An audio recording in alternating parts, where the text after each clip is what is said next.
Idag så ska vi prata om strömkablar. Ibland kan det ju vara så att det välter hela internet, får man en känsla av. Och det är inte så konstigt, det kan vara ett kontroversiellt ämne. Vi som jobbar med detta, vi är ganska vana. Och jag kallas ju för sladd och folk tror att det handlar om hifi-kablar, men det handlar det alltså inte om, utan det namnet hade jag innan det blev någon hifi för Karlsson. Sen 2001 så har Hifi Consult sålt Transparent Cable som i princip enda märke. Jag kom i kontakt med märket när jag provade kablar.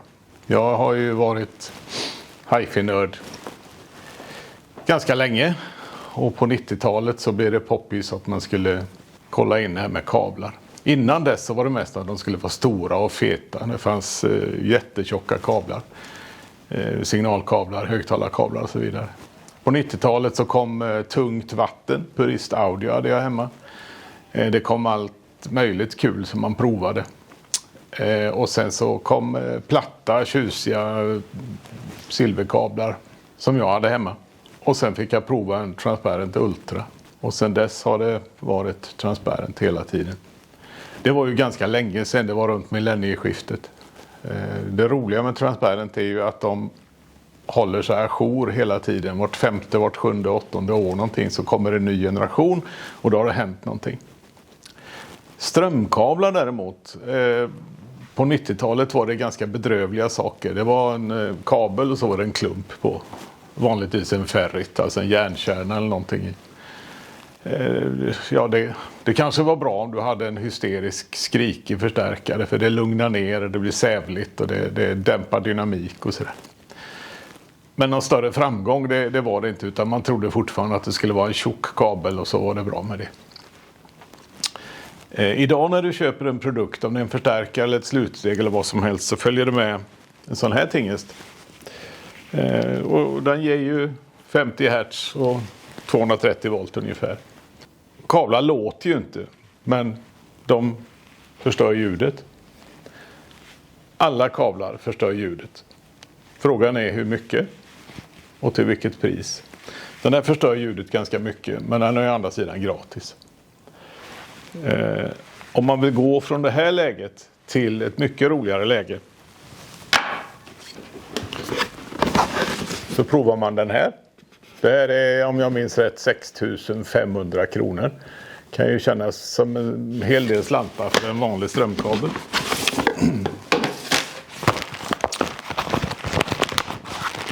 Och det är det väl på ett sätt. Hifi är ju ibland en penningsport. Det här är ju inget märkvärdigt på det sättet. Det är bara en väldigt bra kabel. Och för att veta att det är en bra kabel, vad gör man då? Jo, man provlyssnar. Va? Om du inte hör någon skillnad så köp den inte. Köp aldrig för att någon säger att den är bra. Köp aldrig för att kompisen har en. Köp bara om du hör skillnad. Men sån här, vi hade ett roligt test en gång ute i skärgården i Lysekil för länge sedan. Det var våran mentor i den här branschen, en av mentorerna, Brad O'Toole. Han var exportchef på Transparent vid den tiden. Då gjorde vi ett seminarium. Man bjuder in lite folk, det är butikssäljare, jag var med, Brad var med och så någon journalist eller två. Så äter man gott och så provar man kablar och så byter man och så provar man kablar och så lyssnar man och så byter man. En av de roligaste proven, det var ju, han hade med sig eller vi tog med från butiken en väldigt billig, en Kenwood. En alltid ett förstärkare för 3-4 tusen kronor. Och ett par ganska billiga högtalare, QRS Luna tror jag det var. Och ett par elementära högtalarkablar. Och där bytte vi alltså strömkabeln till en sån här. Den kostar ju då för all del mer än förstärkaren i sig. Men där tror man ju någonstans att det kommer inte göra nytta på en sån billig produkt. Och det gjorde det ju. Det var en ganska stor skillnad. Så kablar, det upphör aldrig att förvåna. Det här är då första steget i Transparents Power Cable Stairway. Det säljer vi en hel del av. Om du har lite tuffare grejer än instegselektronik eller vad ska jag säga för någonting, så finns det en nästa nivå ser ut så här. En Transparent Premium. Nu kostar kabeln 12,5 för 2 meter. Det här är egentligen den vi säljer flest av. Och då kan man fråga sig, ja, varför är den dyrare då? Ja, det är en bättre kabel. Och det låter ju lite torrt. Alltså om man är fysiker eller vad ska jag säga, kabelkritiker eller liknande, så vill man hela tiden ha bevis. Ja, är det någon speciell koppar eller är det, vad har ni gjort för någonting? Visa lite data och så vidare. Detta är då inget datadrivet företag, utan vi förlitar oss hela tiden på det vi hör. Om det inte är värt pengarna så köper jag inte in det. Så enkelt är det. Den här har också, det är den första strömkabeln med ett network på sig. Man använder alltså samma kunskap som man har med analogkablarna, att ha ett network på kabeln. Och den hjälper då till att hålla det som kallas för power factor i schack. Och hjälper till för störning, högfrekvent slask, hela den biten. Det här har jag gjort i jättemånga år nu och pratat om kablar. Och en av de vanligaste invändningarna är ju att det är ju flera mil ledning från Barsebäck eller vad det nu är och in till huset. Och i huset i väggarna så är det ju ingen fin hifi-kabel. Så vad gör 2 meter för nytta eller skillnad? Och då kan man ju tänka så här, om du är en DAC eller om du är en förstärkare eller så vidare, så är det inte så att det du ser är ju inte vad många mil det är till Barsebäck, utan det du ser är, när du tittar ut bak, det är de 2 första metrarna. Och spänning, det är ju ingenting som trycker på, det är ju inget vattentryck i detta, utan det här är ju någonting som elektroniken kräver i varje millisekund, så den hämtar. Och de suger från elnätet. Och då är de 2 första metrarna viktigast. Make sense, Luna? Ja. Trevligt. Den säljer vi flest av. Nu finns det ju en trappstege här. Och känsliga personer varnas. Och när redan nu har högt blodtryck så kommer det att bli mycket värre om en liten stund. Så att gör något annat om ni har tänkt att slänga på kommentarsfältet och att jag ska hängas i närmsta träd och så vidare.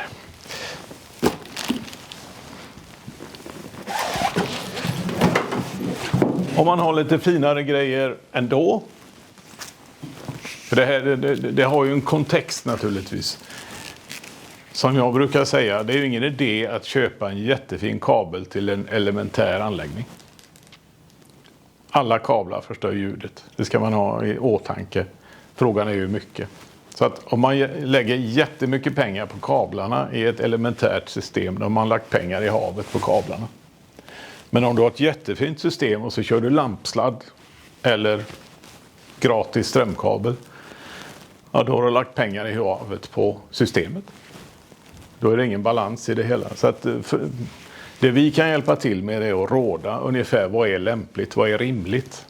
Och det är klart, vad jag tycker är rimligt är förmodligen högre än vad gemene man tycker är rimligt. Men vi är öppna för att bli utmanade där. Och kabelförsäljning i det här huset, det går alltid till så att man tar hem och lånar och provar. Och så har du de här vanliga frågorna. 1. Är det någon skillnad? 2. Är det bättre eller sämre? 3. Tycker jag det är värt pengarna? 4. Har jag råd? Och det gör du helt själv hemma. Det står ingen Karlsson över nacken och berättar att det här är det bästa, du måste du köpa och så vidare. Nästa nivå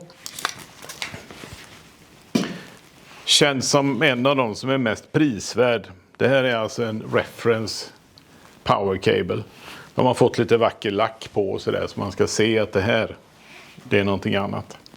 Den här kostar 25 000 spänn för 2 meter.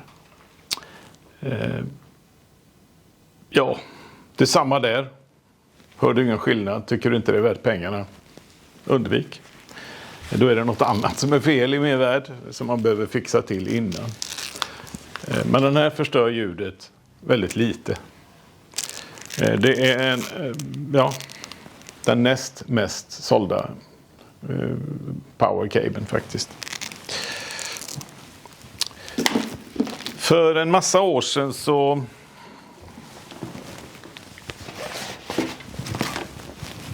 gjorde jag en helsida i Hi-Fi musik när vi fick in den här kabeln.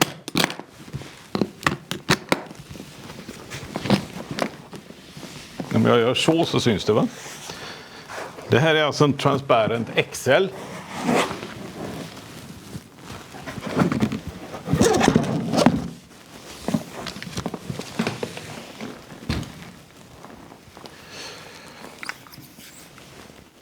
Lite större network. 2 meter, nu är vi på 58 000 kronor.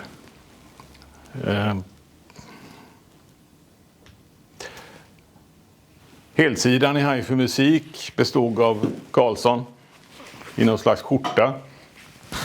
Och så höll jag upp det som då hette PLMM. Det var första riktigt tunga, riktigt bra kabeln.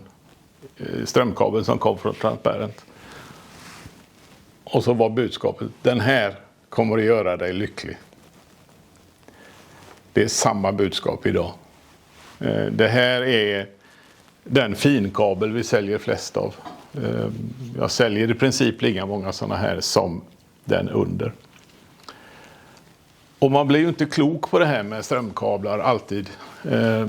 Har du en bra DAC så sätter du hellre den här i DACen än i ett stort slutsteg.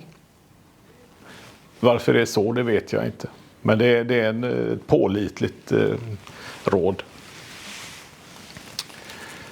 Och det här är våran mängdvara när det gäller vårt referensrum där inne med QLN, Ref9 och så vidare. Där har vi allt inkopplat med Excel. Vad kan man mer säga om strömkablar? Man kan säga att Carlsson, det är jag alltså, tredje person, det låter illa. Jag är skeptisk till alla våra företags marknadsavdelningar.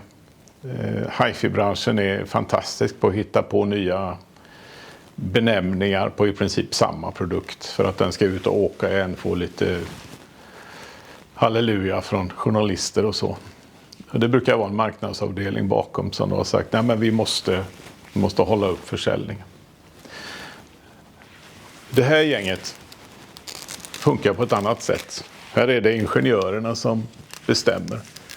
Och det kommer inte ut en generation 5, 6, 7 är ju nästan nu, innan den är mycket bättre än generationen innan. Och nu har jag varit med så länge i det här gänget så att jag vet att det är så. Och det kommer ingen generation 7 det här året, det är jag helt säker på. För de har bekymmer att klå generation 6. Och det är ju positivt. Jaha,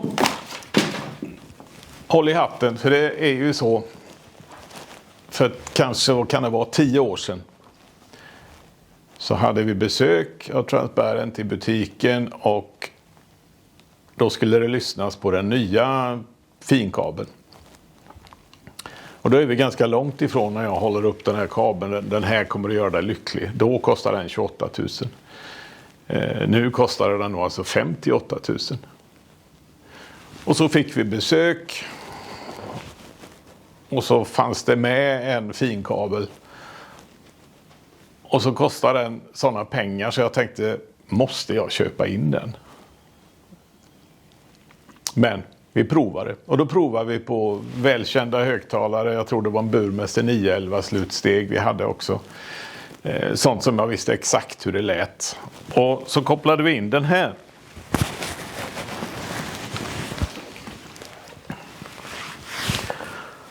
Går nu under internbenämningen makrillen. För den är lite randig och lite vacker och blänkande. En styck transparent Opus Power Cable. Det jag håller i här är 119 000 kronor för 2 meter strömkabel. Och första gången jag hörde den så tog det väl en minut. Och så insåg man att ja, det är klart man måste ha den också. Och det är lite så. Man blir inte klok på det här med strömkablar.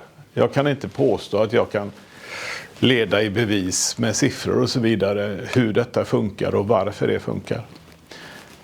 På Transparents hemsida så får man en del tips och ledtrådar om hur de tänker när de bygger de här sakerna. Precis som alla andra kablar så är klangneutralitet det viktigaste. Oavsett vad du har för högtalare, elektronik och så vidare så ska kablarna förstöra ljudet så lite som möjligt så att klangen är neutral. Trumpeten ska vara en trumpet, inte en kornett, inte en trombon. Oavsett var du är någonstans i trappan. Och detta gäller även strömkablarna. För de här påverkar ju alltså också ljudet. Det som kommer ur högtalarna. Det var lite grann om power cables. Kommentera gärna vänner, men håll det snyggt. Hej då!